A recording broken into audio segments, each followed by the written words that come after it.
Bonjour et bienvenue chez Inconsciente, le podcast qui parle d'hypnose humaniste, ericksonienne, de PNL, de communication non violente et de transgénérationnel. Je m'appelle Pascaline Nogrette Mipoudou, hypnothérapeute à Bordeaux et facilitatrice en communication non violente. Passionnée par le corps et l'esprit et les liens entre les deux, je suis très motivée pour partager et simplifier tous ces outils que j'ai découverts toute seule, en formation ou dans des bouquins. Aujourd'hui, je vous parle du sommeil, 15 jours après mon épisode sur mon décalage horaire. En fait, c'est toujours pas ça. Je n'avais pas pris la mélatonine et en fait, mon cerveau n'a pris la suggestion qu'une seule fois. Et ensuite, il a repris son petit rythme de coucher à 2h du matin, malgré la fatigue à 22h. Et parfois, c'est pénible. Il me fait attendre jusqu'à 4h. Pour vous faire cet épisode, je me suis replongée dans le livre du docteur Matthew Walker. Pourquoi nous dormons ? Ce que la science nous révèle pour mieux dormir. Un bon gros livre de poche de plus de 500 pages que j'ai lu initialement pendant le premier confinement en 2020. Pour ceux qui ont vu ma story Instagram samedi 28 août, il y a beaucoup de sujets sur le sommeil. Mais vraiment beaucoup.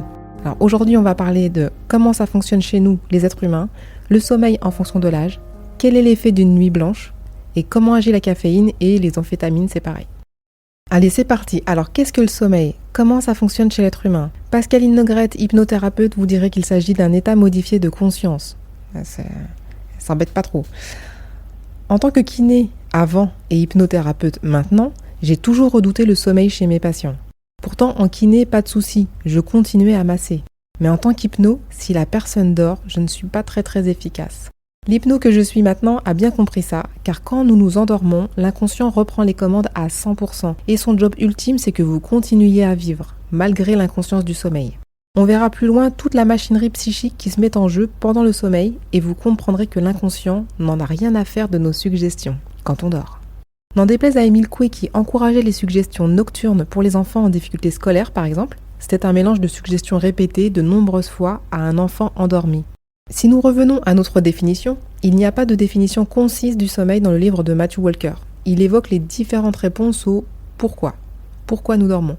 Et en même temps, c'est le titre de son livre. Allez, j'ouvre les guillemets. Les réponses à cette question au style de la logique, un moment qui permet de préserver notre énergie, au bizarre, l'occasion pour le globe oculaire de s'oxygéner. En passant par la psychanalyse, un état de non-conscience où se déversent nos désirs refoulés. À nous de choisir. Ensuite, il nous explique les deux types de sommeil bien distincts, découverts en analysant le sommeil d'Esther, la fille d'un des chercheurs, en 1953. J'ouvre les guillemets, les chercheurs décident de nommer ces phases à partir de leurs caractéristiques oculaires.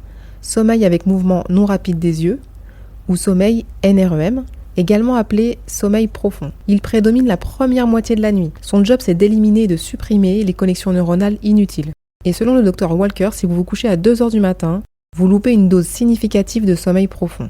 D'autre part, le sommeil avec mouvement rapide des yeux, que l'on nomme aussi en français sommeil paradoxal, est le moment des rêves. Les tracés sur les polysomnographies sont presque équivalents à ceux pendant l'éveil. Ça s'affole un poil plus pendant l'éveil.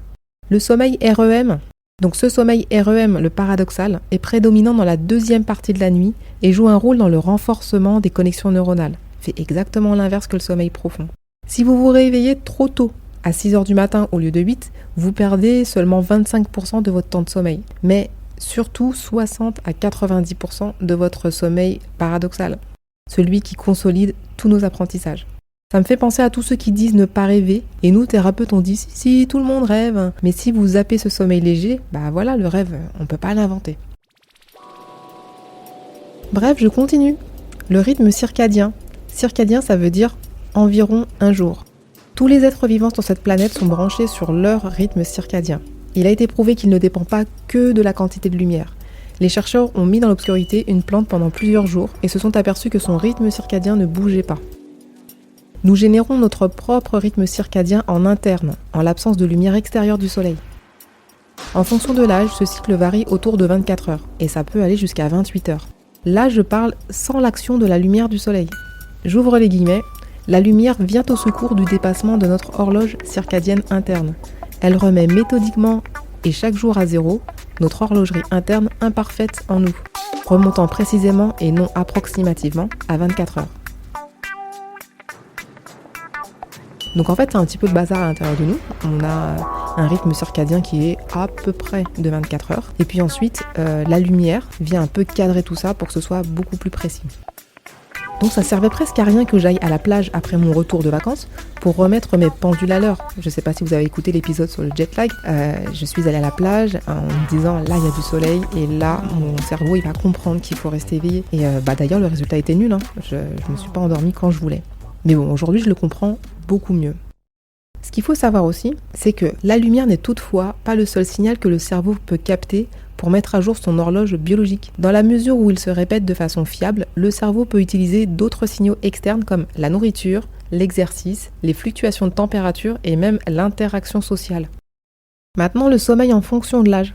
Bien sûr, le sommeil évolue en fonction de l'âge. On le voit bien quand il faut faire la fiesta la nuit, on ne tient plus aussi bien la route qu'à 20 ans ou à 30 ans. Le bébé in utero dort quasiment tout le temps, avec plus de phases paradoxales que profondes. Pas étonnant que le sommeil paradoxal domine une grande partie, sinon tout le premier temps du développement. Le fait est avéré par tous les mammifères, sauf les bébés orques. C'est quand la quantité de sommeil paradoxal est la plus importante que le cerveau se construit le plus intensément. Toute perturbation peut avoir de lourdes conséquences au niveau du cerveau. Je vous en parlerai dans l'épisode suivant sur les conséquences.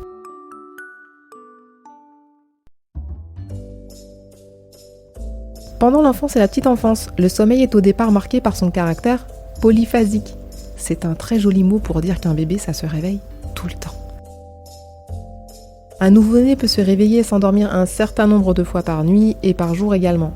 Le rythme circadien se met en place très progressivement. Le noyau suprachiasmatique commence à se fixer sur la répétition de signaux tels que la lumière du jour, les changements de température et l'alimentation si l'organisation des repas est structurée. À 1 an, l'enfant passe la majeure partie de sa journée éveillé, faisant de nombreuses siestes. À 4 ans, il connaît une longue phase de sommeil pendant la nuit, habituellement augmentée d'une seule sieste dans la journée. Là, c'est bonheur. Enfin, c'est là qu'on vous dit non, il n'y a plus de sieste pour les 4 ans.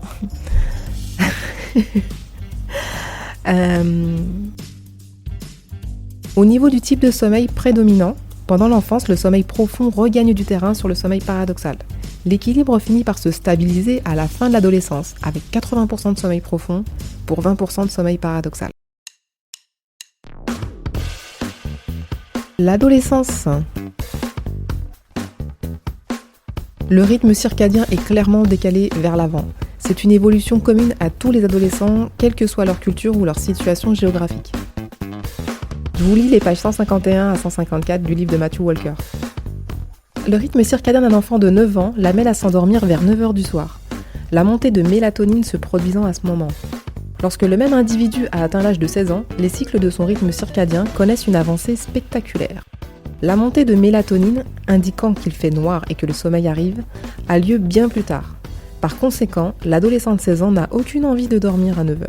Il connaît au contraire à cette heure un pic d'éveil.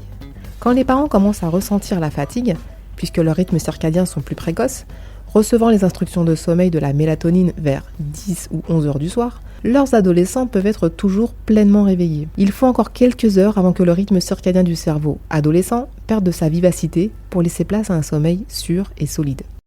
C'est bien sûr une source d'angoisse et de frustration pour les différentes parties impliquées quand arrive la fin du sommeil.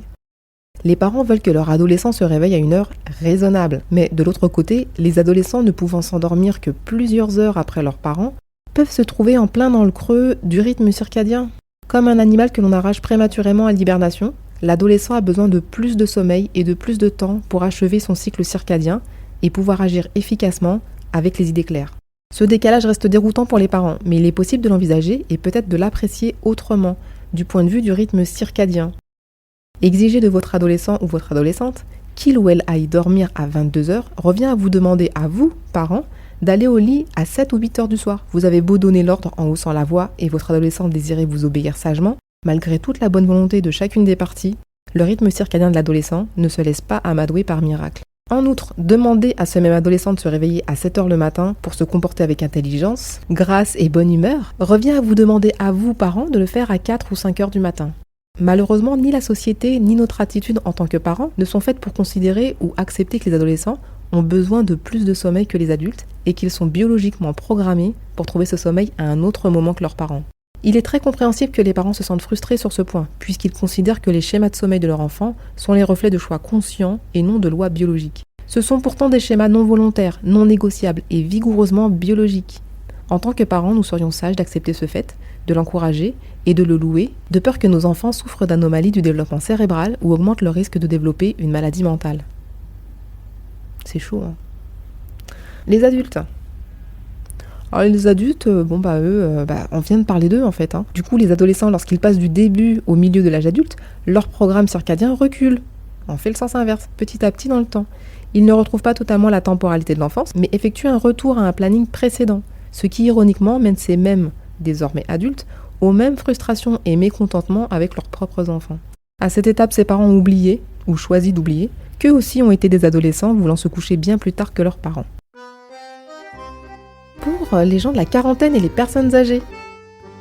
C'est bizarre, il a mis tout le monde dans le même panier, mais bon, c'est comme ça. L'idée que les personnes âgées ont tout simplement moins besoin de sommeil, c'est juste un mythe. Il y a probablement erreur sur les solutions à apporter aux mauvaises nuits des personnes âgées. On observe un déclin du sommeil profond dès la fin de la vingtaine et le début de la trentaine. Donc, à la fin de la quarantaine, c'est le gouffre. Vous perdez 60 à 70% de votre sommeil profond. Selon le Dr Walker, les problèmes de sommeil chez les seniors pourraient venir des problèmes de vieillissement en général. Et rarement, patients et médecins font le rapprochement entre les deux. Le médecin prescrivant alors un traitement symptomatique pour le problème de santé. Les personnes âgées évoquent souvent dans leurs problèmes de sommeil sa fragmentation. Plus nous vieillissons, plus nos réveils nocturnes sont fréquents. La cause avancée serait entre autres les interactions médicamenteuses, les maladies et l'affaiblissement de la vessie. Je ne vous fais pas de dessin, vous avez compris. On se lève tout le temps. Enfin, non, pas moi, j'ai pas 40 ans. Le rythme circadien chez la personne âgée bouge lui aussi. À l'inverse des ados, il recule encore. Et ils vont se coucher de plus en plus tôt. Le Dr Walker parle des maisons de retraite qui adaptent l'heure du dîner, mais les hôpitaux aussi servent souvent à 18h30. D'où la nécessité pour les plus jeunes de faire des réserves dans les placards, sinon à minuit, à l'hôpital, c'est l'horreur. Qui dit rythme circadien avancé, dit « je pique du nez à 16 ou 17 heures, juste pour une petite sieste ». Ça fait du bien, mais ça annule le puissant pouvoir d'endormissement de l'adénosine, à l'heure où la personne voudrait aller se coucher et faire sa nuit. Résultat, c'est la galère pour s'endormir, ou rester bien endormi. Résultat bis, le rythme circadien continue sa route. Rappelez-vous bien qu'il se fiche que vous ayez dormi ou non. Il a commencé tôt, donc il se termine tôt, vers 4-5 heures du matin.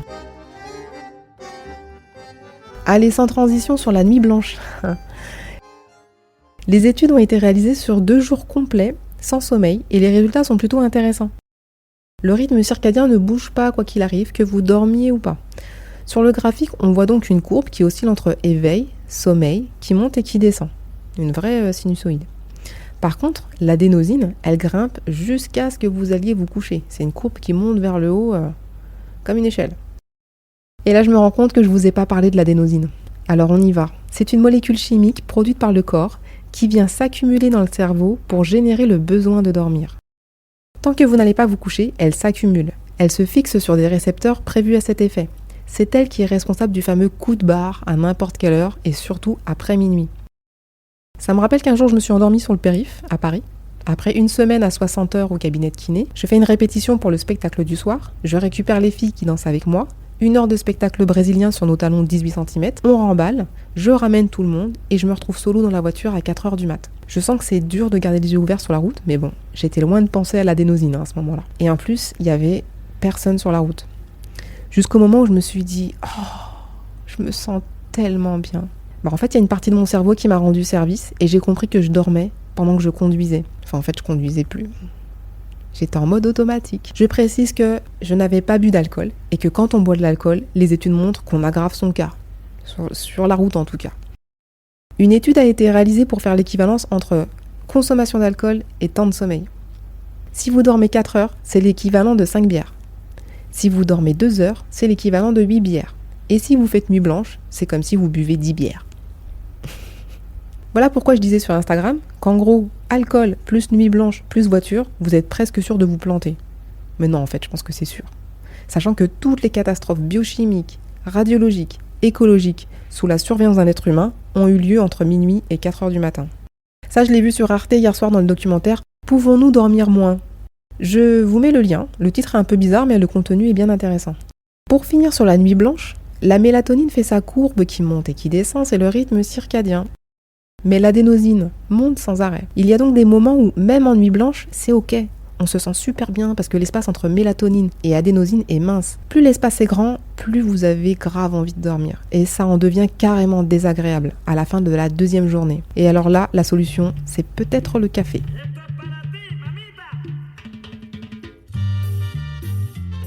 Le café contient de la caféine qui mime les récepteurs à adénosine, mais pas parfaitement, elle les bloque. Le récepteur à adénosine, ça peut ressembler à une serrure. L'adénosine a sa clé. Et la caféine a un capuchon qui recouvre la serrure. Ingérer de la caféine empêche l'adénosine de se déposer sur son récepteur. Je vous rappelle que l'adénosine envoie le message d'endormissement immédiat à votre cerveau, donc à tout votre corps. Jusqu'ici, tout va bien, on tient le coup. On oublie souvent avec la caféine, et qu'on espère pourtant impatiemment avec l'alcool ou les drogues, c'est la capacité du corps à se débarrasser de la substance, plus ou moins rapidement. Une fois que la caféine se dissipe, la quantité énormissime d'adénosine qui attendait vient récupérer sa place massivement.